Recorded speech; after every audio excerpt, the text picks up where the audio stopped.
So, Pete Diner, Prince Harry is continuing to try and negotiate, or I would use another phrase here, bully to hell, the king in public over this summer visit. And I'm sick of it because it's like, when are you going to learn, man, that it is completely inappropriate and unacceptable, and the king simply will not have it, and the royal family simply will not have it, with you calling up trashy reporters at trashy mainstream media publications to try and force them into doing something they don't want to do. And of course, Pete Diner, it is all because Prince Harry is due in the country next month. He still has no confirmation from the Home Office that he's going to get the taxpayer-funded security. Good. He still has no confirmation from King Charles that Harry will meet him. Good. Because remember, what remains so central to all of this is the threat, which is that if I don't get that, and he said this again, by the way, to the New York Post on page 6 this week, if I don't get that, then I'm not going to come with the children. I'll come on my own. And Charles is thinking, well, why do I want to go through that again? Like, yes, I want to have a relationship with my grandchildren, but I'm not going to interfere in government policy. But the thing I think I find most egregious, P. Diner, is the fact that Harry is either so stupid or so driven by hatred and bitterness that he doesn't understand that this cannot be a public negotiation. And the more he publicly negotiates, the more I think the king, and I pray and hope this is the case, has just decided to wash his hands of the whole thing. Yeah, he has to, because it's just something that, Harry is, at the end of the day, is going to be the one regretting every decision. Once again, using your children as a prop, using them, to get what you want. And, the king can't really go in this back and forth with Harry about this because he's got work to do. He's got his health to focus on. Seeing your grandchildren should just be a natural thing. There should not be any negotiations around seeing your grandchildren. How absurd is that? And at the end of all of this, Dan, Harry is going to regret it so much because you do not use your children as pawns to get what you want. Make it about your children seeing their grandfather. Make it about them having the experience of knowing your father, the king, before, he passes on. That's what it should be about. Why is Harry making like all these games around his children, trying to be this man that gets what he wants all the time, and using your children to do it? It's so wrong and disgusting. I don't even know.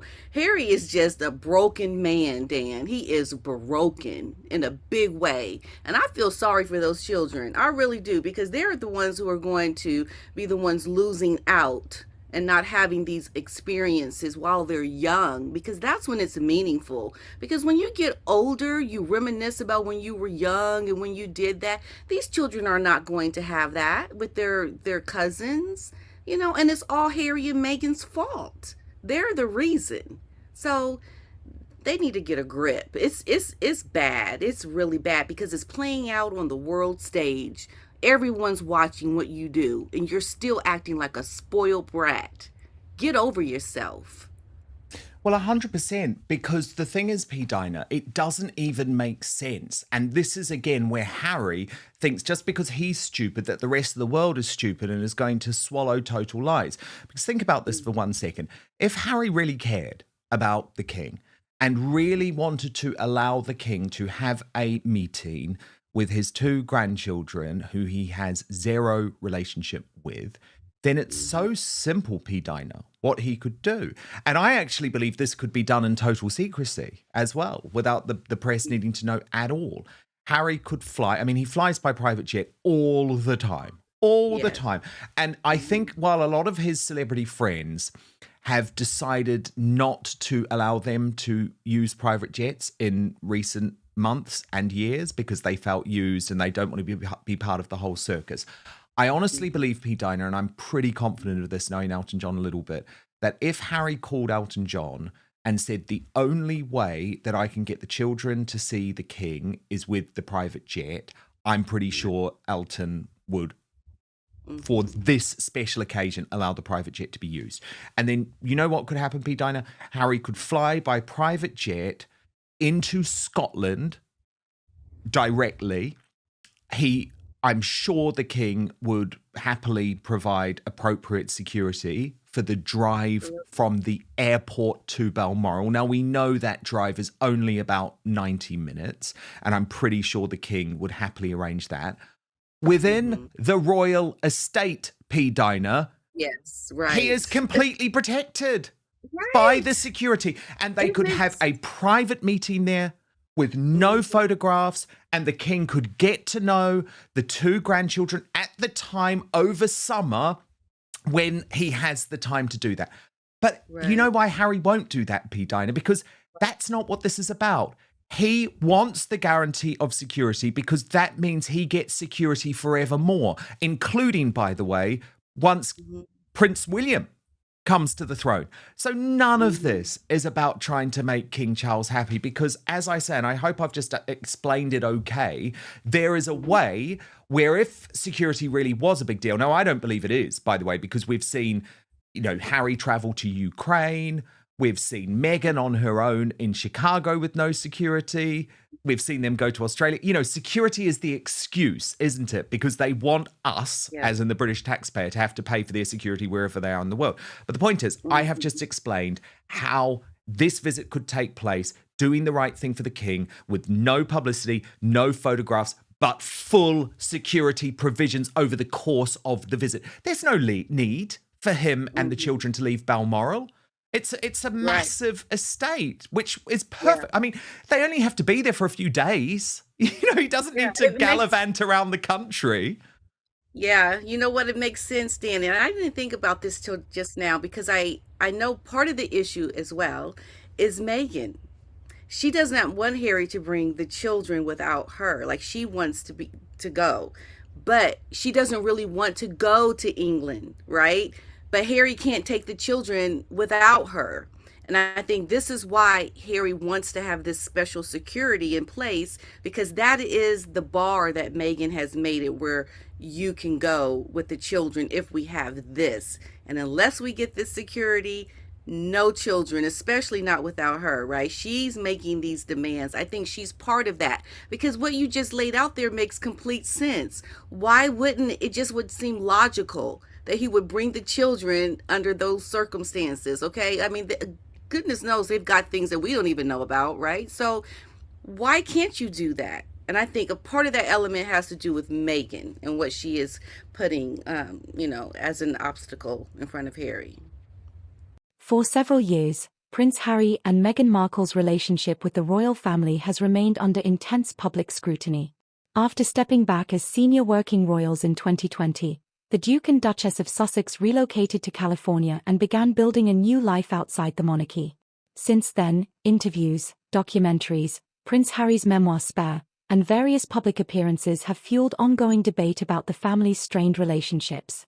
Despite periods of silence, speculation about reconciliation has never completely disappeared. Every royal event, public appearance, and media report is closely examined for clues about where the family stands today. The newest headlines claim that Prince Harry has taken a firmer position regarding issues involving Archie and Lilibet. Some commentators suggest these reports involve concerns over family relationships, future royal connections, or the children's place within the wider royal story. However, many of the most dramatic headlines rely on anonymous sources or commentary rather than official confirmation. As of now, there have been no verified public statements confirming many of the strongest claims circulating online. That's an important distinction often overlooked in sensational headlines. King Charles faces a unique balancing act. As monarch, he is expected to focus on constitutional duties, public service, and the long-term stability of the institution. At the same time, he is also a father and grandfather navigating a very public family relationship. Royal experts frequently point out that Charles rarely comments on private family matters. Instead, Buckingham Palace generally allows official engagements and public service to remain the focus. Some observers believe this reflects a deliberate strategy to protect both the monarchy and the family's privacy. Others argue that the silence leaves room for endless speculation. Although Archie and Lilibet are still very young, their names continue to appear in royal headlines around the world. Absolutely, because this briefing came out via the New York Post and its editor-at-large, Sarah Nathan. Harry believes his father could overrule the government on the issue. Sources previously told us it was not a matter for Charles and his courtiers. So again, it's like so much threat included within that as well, P. Dinah, because it's like Harry just will not move on from the fact that his father is not prepared to create a constitutional crisis here, and good on him for putting his foot down. Yeah, I think he has to because, where will it end? Harry will always keep wanting more and more if his father gives. Now, I have heard that a decision has been made. We just don't know what it is, right? So they are definitely going to, I think, I don't know, announce something maybe soon, but Harry's in a position now where he's just trying to force his father's hand, and the king just cannot fall into that because, you know, behind it, we have to understand, Dan, that Meghan is the one behind Harry making these demands. I think she's the one making it so complicated and difficult. And Harry is just falling into doing what Meghan tells him to do, because, he is kind of like that child that wants what he wants. So it doesn't make sense. It lets me know that Harry is just trying to be complicated, whether or not he is, going to adhere to some things that Meghan wants or not. I think breaking from Meghan into really seeing what is important is what he needs to do at this point. Because you're talking about time. Time is something that you can never get back. And, he regretted the time when his mother passed, the time he could not get back. And once again, he is falling into a position where he is losing out, and time is going to keep going. And, it waits for no one. And it's going to be a huge regret for Harry. And I think it will cause him enormous stress and mental anguish once it is all done, because the time will be gone and he needs to act with urgency. And that means putting aside whatever it is your wife might be telling you, whatever it is that you might want, and thinking about the time that your children are missing out with a man, and the clock is ticking. And what are you going to do when the clock stops and your father is no longer here and your children have not seen him? These are the important things that Harry needs to talk about. This is what a mature man would think and look at. And I think having that Meghan woman on your back, whatever it is that she is saying, you need to break free and you need to make some serious grown-up decisions to bring your children to see their grandfather. That is what is important, nothing else, because you will be taken care of, and you know that. So Harry's got some serious things to do, and it's a shame he's not acting on it with some urgency. It really is. It really is, P. Dinah, because Prince William is talking about how he will change the monarchy when he does take the throne.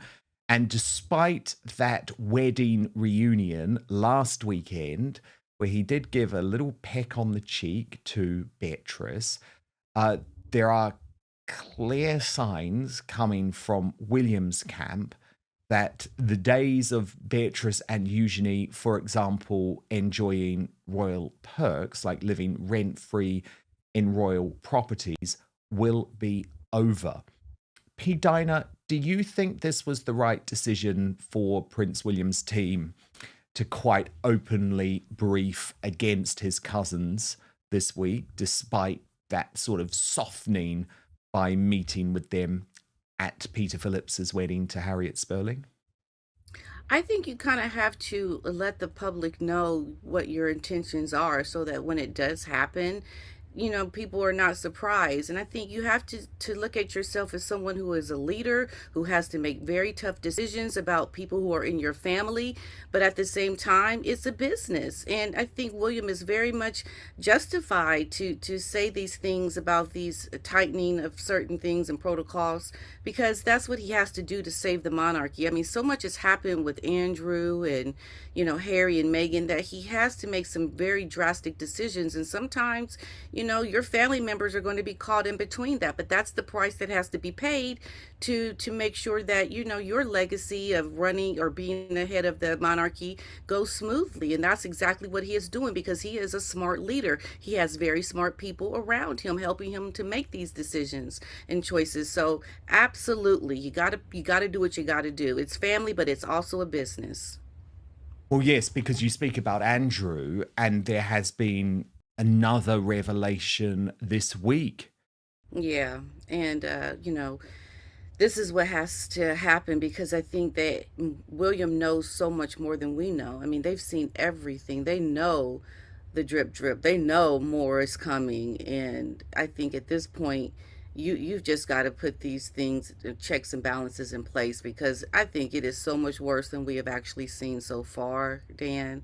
So I think William is ahead of this and he knows what he is doing, and good for him, because we still don't know what's going to happen with, the other, problem makers, Harry and Meghan. But I think he knows the things with Andrew and what's, happened, and the things that have not been put out there in the public domain. So he's just protecting the monarchy in a way that I think secures it, so that when these things do continue to come out, there are safeguards in place, and, things have been said that he's going to do X, Y, and Z, and we expect it, we've heard it, and we just wait for him to do it. And so it's a good thing. It's a very good strategy, I think. And Pete Diner, I think my favourite story of the week is this. I know you are a lover like me of Princess Diana, and it's not often that we get something totally new. Okay, totally new. But this week it is totally new. And in some ways I didn't need to know this. Okay, it's private. And I do always feel a little bit queasy when these major auction houses in the United Kingdom auction off letters of old dead, of not of old dead people, of people who have long died, but I guess their family or their estates or whatever decide to make as much money as possible. So that is how we have discovered these quite extraordinary letters that were exchanged between the actor Terence Stamp and Princess Diana. She confided in the actor about so much, actually, and even sent him risky cards. This was all around 1991. In one letter, Diana thanked Stamp for her perfect risotto for lunch, adding that she was touched to the core by your understanding of my job and role and what it comes with. And obviously she was under a lot of pressure at that point. Marriage was breaking down, so it's cute that they clearly had a close relationship. And also, they had clearly shared, she really trusted him, and she had shared lots of private information about her health too, because she added 3 chairs for Prozac, not the American variety, I hasten to add, referring to the antidepressant, which was widely used back in the 90s. A month later, she writes to Stamp again, thanking him for lunch, caviar this time, before adding no Prozac withdrawals as yet. In December, she writes requesting lunch, this time on a humorous postcard. I'm not going to show you, P. Diner, because it could actually break the YouTube censorship rules, but it features a bare female breast with the caption, "All the breast," from London. So that's where you get the risque element.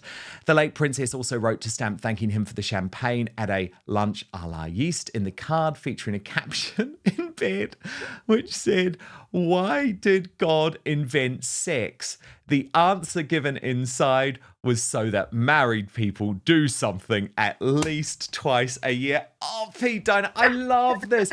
I love this. Princess Diana, and people often forget this because she is now like a patron saint, and I think she deserves to be. But she was also a wickedly funny, absolutely cheeky, massive flirt, young woman who had really interesting, fascinating, close relationships with people. And I have to say, even just seeing her handwriting, P. Diner, it just really, Oh, it took me back. It Yeah, took me back to the yeah, 90s, and I just thought we miss her. What did you think about yeah. these letters? A very quick but personal message from me to you to let you know that the best way you can support Dan Wood and Outspoken is to subscribe to my Substack at www.outspoken.live. Substack is a free speech platform that protects me from big tech cancellation and lawfare. Paid annual or monthly subscribers get an extra hour of content with the Royal Uncancelled After Show available every weekday with no advertising whatsoever. You can also message me direct on there. That's www.outspoken.live. I think looking at her handwriting and just knowing how down to earth she was, it just really makes me feel so much more closer to this woman that never got to meet. Like, you see an insight to her private life and what she wrote about, something that we've never seen before, and it just warms you to, Diana and who she was. And I love being able to see things like this, because it's things that we would have never known otherwise, and it's a little bit of more of Diana being revealed to us every day or whenever these things come out, and I love it, absolutely love it. I just think that Diana was such a fun person. She had a sense of humor, and she loved to laugh. I mean, her laugh was infectious. I love to hear her laugh. So to me, it warms my heart. It's really nice that he even had this actor had this special relationship with Diana. How nice. And she just wasn't stuck up and snobby, and she was so down to earth with people. I'm not surprised she had this friendship, with this actor, and other people, even some people that she helped, from her charity work, she still kept in contact with. That's just the kind of person she was. And You she was just have also to one love of the it. first, wasn't she, Pete Diner, especially Yeah. in the royal family, to be open about her mental health issues. And for me, Right. I look back Yeah. and I think how brilliant that she Mhm. understood, because remember, there'd been the suicide attempts and all of that. So how brilliant that by 1991 she had decided, okay, well, I'm gonna go for the Prozac because that's the way that I can Yeah. get it together. I respect that. I really do. Absolutely, I do too. Yeah, and she knew how to handle her mental health. She had a way to address the issues, and I'm almost certain that she talked to her young kids about that at the time as well. Because they were concerned about her health. I know William talked a lot about his mother crying and things around her mental health. So it was something that was commonly spoken about, and good on Diana for taking care of that. She was just a Yeah. wonderful woman. Yeah. Because they are grandchildren of the king, discussions about their future often attract enormous public interest. Questions about family connections, public appearances, and their relationship with relatives in the United Kingdom continue to generate widespread media attention. However, very little is publicly known about private family conversations involving the children. Most reporting in this area relies on interpretation rather than confirmed information. One reason stories like this continue to dominate headlines is the enormous global interest in the royal family. Supporters of Harry and Meghan often argue that the couple deserves privacy and the freedom to make decisions that are best for their family. Others believe the royal family must prioritize its constitutional role and the responsibilities of its working members. These differing viewpoints fuel constant debate across television, newspapers, and social media. Every new report quickly becomes another chapter in a story that has captivated audiences for years. So where does the royal family go from here? Could future family events create opportunities for reconciliation? Will private conversations remain private, or will new reports continue to emerge? The reality is that only those closest to the family know the full picture. For now, King Charles continues carrying out his duties as monarch, Prince William remains focused on preparing for his future role, and Harry and Meghan continue pursuing their charitable and professional work in the United States. Whether this latest round of headlines reflects genuine developments or simply renewed media speculation remains to be seen. One thing is certain: the story of Prince Harry, Meghan Markle, King Charles, Archie, and Lilibet continues to attract worldwide attention. As always, it's important to distinguish between verified facts, official statements, and commentary from royal observers. We'll continue following new developments as they emerge and provide updates when credible information becomes available. If you enjoyed today's discussion, don't forget to like this video, subscribe to the channel, and turn on notifications so you never miss the latest royal family news and analysis. Thanks for watching, and we'll see you in the next update.